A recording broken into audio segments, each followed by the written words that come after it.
اس کو دیکھنے صرف ایک نگاہ دیکھ لینے کی خواہش اس قدر شدید تھی کہ ماں جی کے ساتھ فوراً وہ بھی اٹھ کھڑا ہوا تھا۔ تم سو جاؤ، ماں جی نے روکنا چاہا۔ نہیں، کچھ نہیں ہوتا۔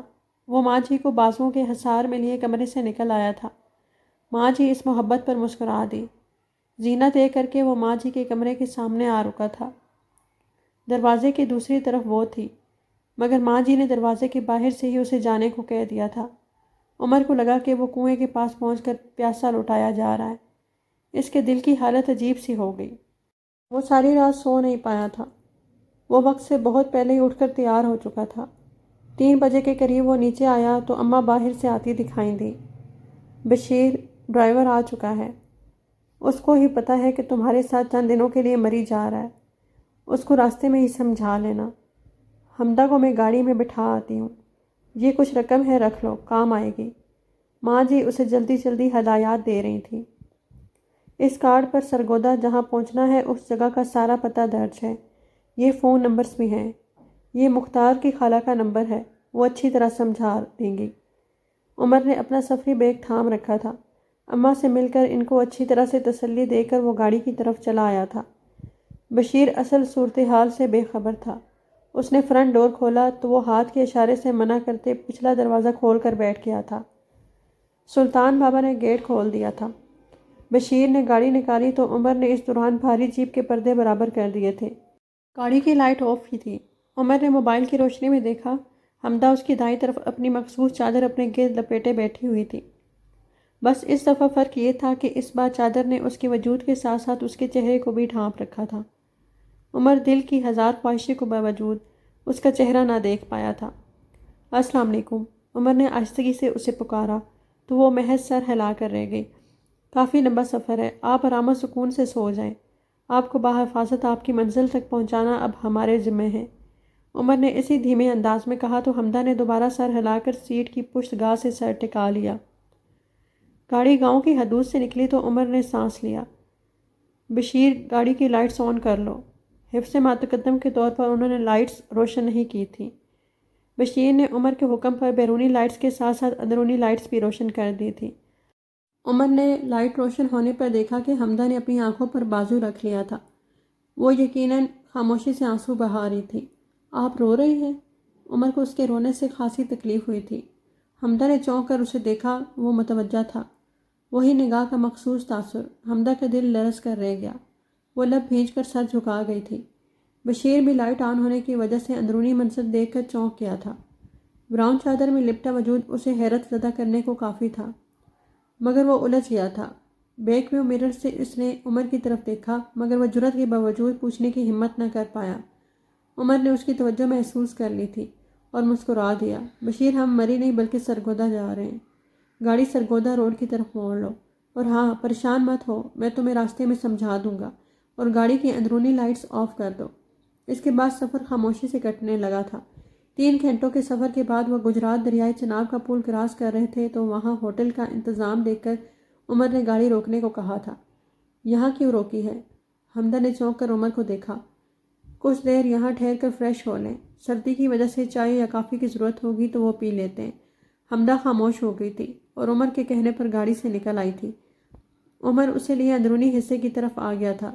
ریسیپشن پر رک کر اس نے ایک کمرے کی چابی لی تھی۔ آئیں، میں آپ کو کمرے تک چھوڑ آتا ہوں، کچھ دیر رک کر فریش ہو لیں، میں ادھر باہر ہی رہوں گا، اگر کچھ کھانے پینے کی چیز ضرورت ہو تو فون کر کے روم میں منگوا لیجیے گا۔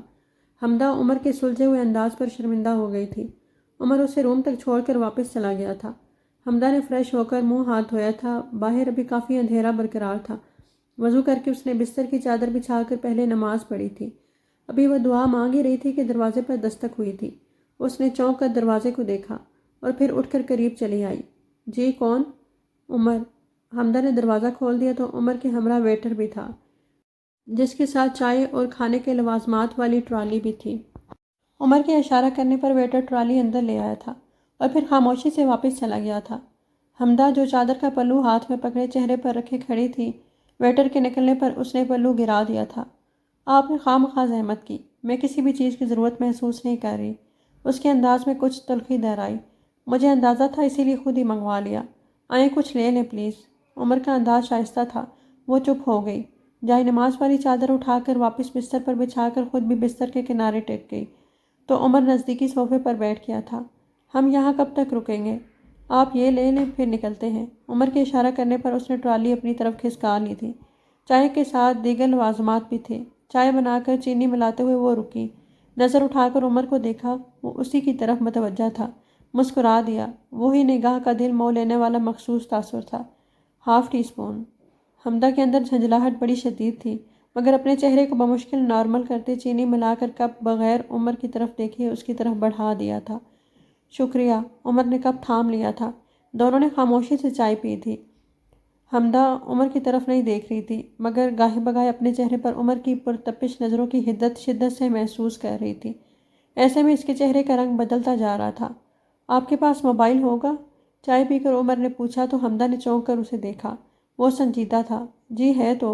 حمدہ سوال کے پس منظر سے بے خبر تھی۔ موبائل اس کے شولڈر بیگ میں تھا اور بیگ اس نے کمرے میں آ کر بستر پر رکھ دیا تھا۔ ذرا دیں گی؟ حمدہ نے سر ہلا کر بیگ سے ایک معمولی سا سیٹ نکال کر عمر کی طرف بڑھا دیا۔ عمر نے موبائل لے کر پہلے تو چند منٹ اس کے تمام سسٹم کا جائزہ لیا اور پھر سم نکال کر موبائل واپس حمدہ کی طرف بڑھا دیا تھا۔ حمدہ نے تھام تو لیا تھا، مگر عمر کی اس حرکت سے الجھ گئی تھی۔ ساتھ ہی عمر نے اپنی پاکٹ سے ایک اور موبائل سیٹ نکال کر اس کی طرف بڑھا دیا تھا۔ آپ کی احتیاط کے پیش نظر میں نے یہ سم نکالی ہے۔ ہو سکتا ہے گاؤں سے ماجی یا چاچی مختار آپ کے نمبر پر کال کریں تو نمبر ٹریس کروانا آسان ہو جائے گا، اس لیے یہ سیٹ رکھ لیں، اس میں نئی سم ہے۔ یہ نمبر ماریہ باجی اور ماجی کے علاوہ صرف میرے علم میں ہے۔ اگر آپ یہ نمبر یوز کریں گی تو آپ کو پریشانی نہیں ہوگی۔ حمدہ نے ایک گہری سانس لی۔ اگر بات نمبر کی تھی تو وہ اپنے موبائل میں بھی استعمال کر سکتی تھی، مگر ایک نیا خاصا مہنگا اور قیمتی سیٹ دینا وہ سمجھ نہیں سکی تھی۔ یہ نیو اسٹائل کا ایک کمپیوٹرائزڈ موبائل ہے۔ اس کا یہ فائدہ ہے کہ آپ کو لوکیشن ظاہر کیے بغیر تمام کالز کا ریکارڈ یہ اپنے اندر محفوظ رکھتا ہے۔ اگر گاؤں سے اس سیٹ پر کال کی جائے گی تو بھی ٹریس نہیں کی جا سکے گی۔ عمر کی مزید وضاحت نے اسے قدرے پرسکون کیا تھا۔ ویسے بھی میرا یہ نمبر عام نمبر نہیں ہے، کوئی ٹریس کرنے کی کوشش بھی کرے تو پتہ نہیں چل پائے گا۔ مگر آپ کیا کریں گے؟ وہ سمجھی تھی کہ عمر نے اپنا موبائل اسے دے دیا ہے۔ وہ مسکرایا۔ ڈونٹ وری، میرے پاس اس جیسا ایک اور سیٹ بھی ہے۔ وہ قدرے ریلیکس ہو گئی تھی۔ حمدہ نے خاموشی سے موبائل اپنے بیگ میں رکھ لیا تھا۔ حمدہ کے اس عمل سے عمر کے اندر ایک عجیب سی خوشی پیدا ہوئی تھی۔ عمر کو ایک دم یوں لگا کہ اس نے گویا موبائل نہیں بلکہ اس کے وجود کو قبول کر لیا ہے۔ کافی دیر ہو گئی ہے، اب چلیں؟ وہ اٹھ کھڑی ہوئی تھی۔ اماں نے حمدہ کو اپنی خالہ اور ان کے سسرال کے متعلق اچھا خاصا بتا دیا تھا۔ وہ ان لوگوں سے مل کر نارمل ہی رہی تھی، جبکہ عمر خالہ بھی کو دیکھ کر حیران ہوا تھا۔ خالہ، جن کا اصل نام رخشندہ تھا، وہ مختار چاچی سے 7-8 سال بڑی ہوں گی۔ ان کے 3 بیٹے اور 2 بیٹیاں تھیں اور سبھی بچے شادی شدہ تھے۔ سب سے بڑے افتخار صاحب تھے، جو کہ اپنے علاقے کے MNA تھے۔ یہ لوگ جدی پشتی جاگیردار تھے۔ ان کے والد وفات پا چکے تھے اور باپ کی وفات کے بعد اب افتخار صاحب اپنی علاقائی سیٹ پر تھے۔ ان کے بعد 2 بہنیں تھیں جو شادی شدہ اور گھر بار والی تھیں۔ اس کے بعد شہباز صاحب تھے، فیڈرل گورنمنٹ میں خاصے اونچے عہدے پر تھے اور بیوی بچوں کے ہمراہ اسلام آباد میں مقیم تھے۔ اور سب سے چھوٹے انس تھے، جن کی حال ہی میں شادی ہوئی تھی اور فی الحال کوئی بچہ نہیں تھا۔ یہ بھی صوبائی گورنمنٹ میں تھے، خود لاہور ہوتے تھے جبکہ بیوی آبائی حویلی میں ہوتی تھی۔ افتخار صاحب کے بھی 3 بچے تھے اور اسکول ایج میں تھے، 2 بیٹے اور 1 بیٹی۔ ان لوگوں نے حمدہ اور عمر کو ہاتھوں ہاتھ لیا تھا، خاصا پروٹوکول دیا تھا۔ عمر کی افتخار انکل سے اس سارے مسئلے پر ایک لمبی بات چیت ہوئی تھی، جس سے عمر نے اندازہ لگایا کہ افتخار انکل کا اپنے علاقے میں اچھا خاصا ہولڈ ہے۔ ان کے اندر جاگیرداروں والا مخصوص رعب و دبدبہ پایا جاتا تھا۔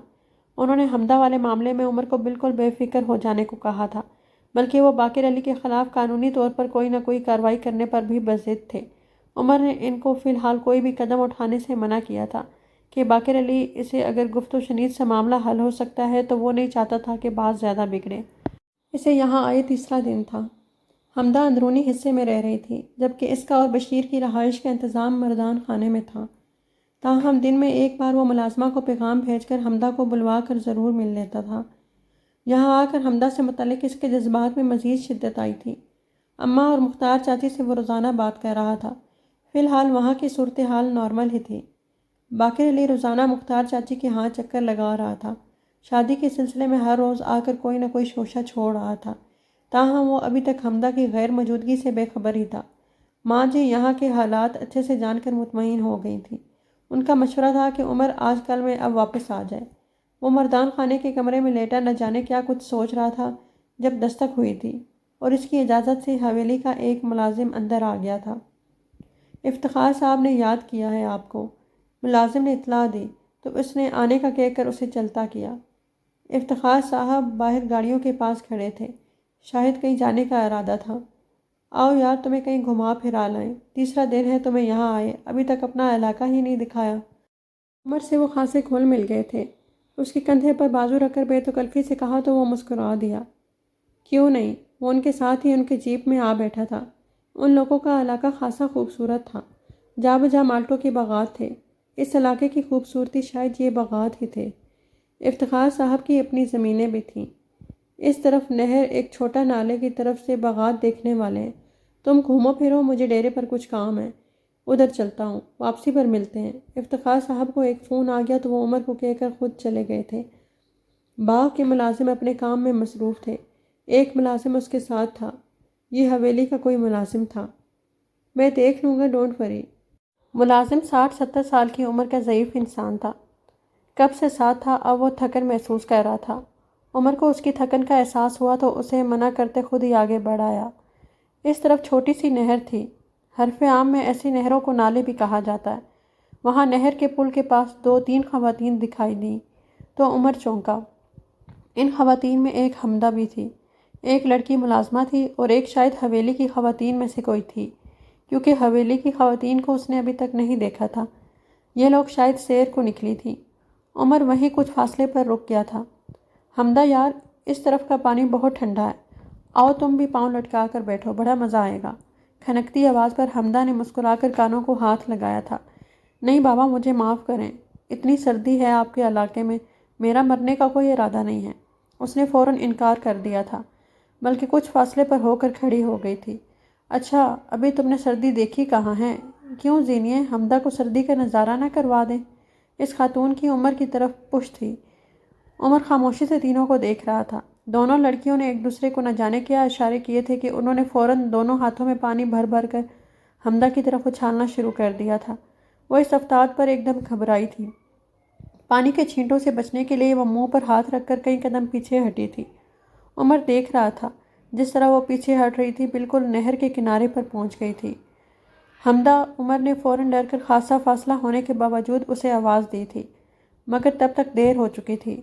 حمدہ بے توازن ہو کر پیچھے کو گری تھی اور اگلے ہی پل وہ اس چھوٹی سی نہر کے پانی میں تھی۔ حمدہ، عمر فوراً نہر کی طرف بھاگا تھا۔ بغیر کچھ سوچے سمجھے اس نے نہر میں چھلانگ لگا دی تھی۔ دونوں لڑکیاں چیخ چیخ کر کسی کو مدد کے لیے پکار رہی تھیں۔ عمر اچھا تیراک تھا، اس نے لمحوں میں حمدہ کو بچا لیا تھا۔ حمدہ پیچھے کی طرف گرتے ہوئے کسی سخت چیز سے ٹکرائی تھی، شاید کنارے پر لگے کسی پتھر سے۔ اس نے 1-2 پل اپنے حواس پر قابو پانے کی کوشش کی تھی، مگر سب بے سود تھا۔ بس اسے ایک دم ایسا لگا جیسے کسی نے اسے دونوں بازوؤں میں سمیٹ لیا ہے۔ اس کے بعد اس کا ذہن بالکل تاریک ہو گیا تھا۔ عمر ایک اچھا تیراک ضرور تھا، مگر حمدہ کے بے حواس وجود کو سنبھالنا مشکل ہو رہا تھا۔ یہ نہر اس جگہ سے خاصی دور تھی جہاں ملازم کام کر رہے تھے، ورنہ دونوں لڑکیوں کی چیخو پکار سن کر کوئی نہ کوئی پہنچ ہی جاتا۔ عمر حمدہ کو ایک بازو کے حصار میں لیے دوسرے بازو اور پاؤں کے ساتھ ہاتھ پاؤں مارتے قدرے کم گہرے حصے کی طرف آ گیا تھا۔ دونوں لڑکیاں بھی بھاگ کر اسی طرف آ گئی تھیں۔ ہائے اللہ چھوٹی بی بی، ان کے سر سے تو خون بھی بہہ رہا ہے۔ زینب خاصی خوفزدہ ہو گئی تھی۔ عمر دونوں لڑکیوں کا خوف دیکھ کر سمجھ گیا کہ یہ اس کی کوئی مدد نہیں کر سکتی۔ اس نے خود ہی حمدہ کی نبض دیکھی، خاصی سلو چل رہی تھی۔ اس کے سر سے بالکل اسی جگہ سے خون بہہ رہا تھا جہاں چند دن پہلے چوٹ لگی تھی۔ زخم تازہ تھا، اس کے ٹانکے پھر کھل گئے تھے۔ اسے کچھ ہوا تو نہیں؟ ازکئی مسلسل رو رہی تھی۔ فی الحال تو کچھ نہیں کہہ سکتے، مگر تشویش تو بہرحال ہے۔ آپ لوگ اگر رونے دھونے کے بجائے میری مدد کریں، حمدہ کا پیٹ دبا کر پانی نکالیں تو شاید ہوش آ سکتا ہے۔ عمر نے جھنجھلا کر کہا تو ازکئی نے فوراً آنسو صاف کرتے اس کی ہدایت پر عمل کیا تھا۔ زینب اس کے پاؤں ملنے لگ گئی تھی۔ عمر اس کے چہرے کو دیکھتے مسلسل اس کی نبض تھامے بیٹھا تھا۔